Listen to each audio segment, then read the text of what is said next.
Penguin, Pain and Prejudice, number 2, written by Greg Hurwitz, art by Simon Kudransky. Last left off with Batman crashing in on Penguin, looking for answers, and we pick up right there as well. I will say this issue is told very much in a non-linear way, not within its own story arc, but there's a past section we keep cutting back to of Cobblepot's youth and the current section.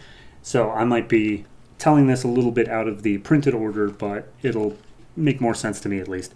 So we got Cobblepot on the ground. Batman's come in and he's like, hey, this woman was murdered for her ruby last night. You're the biggest fence in the city. What do you know? And he's like, I don't know what you're talking about. I have no clue at all. Good luck catching whoever did it, though. And Batman's like, oh, trust me, when I do, you'll know. So Penguin just goes on about how, like, man, Batman, he's rugged, he's strong, he's got, he's got that power to him just inherently.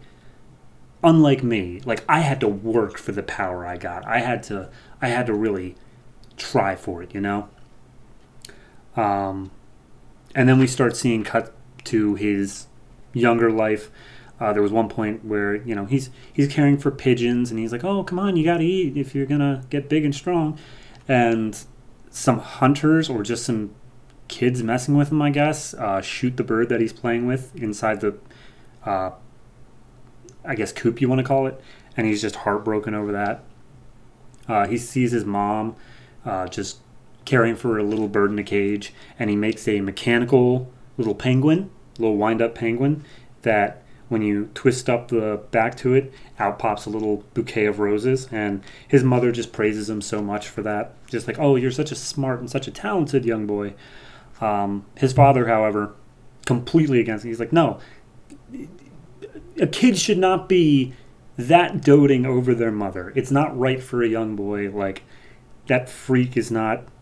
And she breaks the mechanical penguin. And Cobblepot is, of course, upset. He goes and he breaks what I assume is the parents' piggy bank. Might be his. But he goes and he breaks it. He walks down to the local store.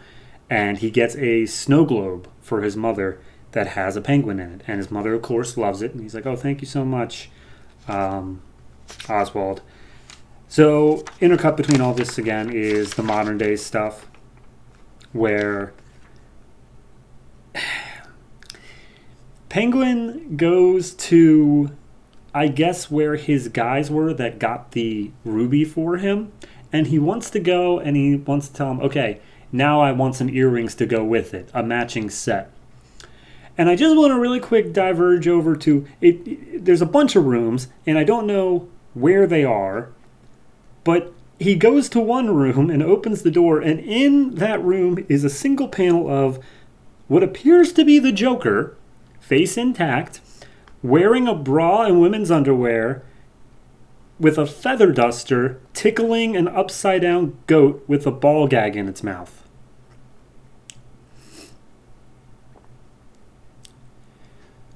And then we just move on. So, when he said matching set of earrings, what he meant was there was a famous singer or actress or some sort of like star, but with younger teens, who came out, and she had these big ruby earrings on. And as she gets out and the paparazzi's taking pictures, two guys with guns on bikes drive up. They kill her security and rip the earrings right off of her head. Gordon meets up with Batman and he's like, hey, so that happened, so maybe look into that because it's also rubies. And also, an old friend of mine from high school, he was at the Cobblepot's lounge, and soon afterwards, in a seemingly unrelated event, everyone in his life either suffered or died. It's that man from the last issue. So if you could, on a personal note, maybe help me out with that, because that was way too coincidental. So Batman goes off to help with that. Cut back to the life of young Cobblepot.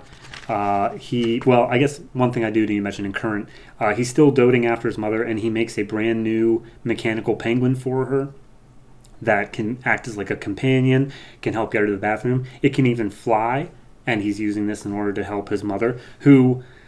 Again, we don't know if she's actually alive or not, and I'm very concerned by that fact. But anyway, we get back to young Cobblepot.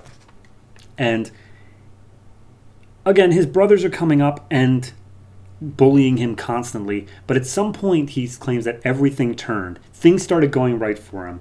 One of his brothers got food poisoning and choked on his own vomit. One died in a hit and run, and the other fell through the ice when trying to play some hockey. But that only made his father's like hatred for him that much worse, because all of his quote unquote real sons were taken from him. So at one point, his mother tells him, "Why don't you go to the football game and just stay out of the house for a while?" And as he's at the football game, he's bullied. He goes into a porta potty and it's tipped over on him, so he's humiliated in front of everybody. But because of that, he had to be hosed down outside by his dad, and his dad, because it's freezing cold, ended up catching a cold. And at the end of this cold, like apparently this cold got worse and worse, and his father ended up dying too. So now it was only him and his mother. We then cut back to the present day. Something happened to Mother.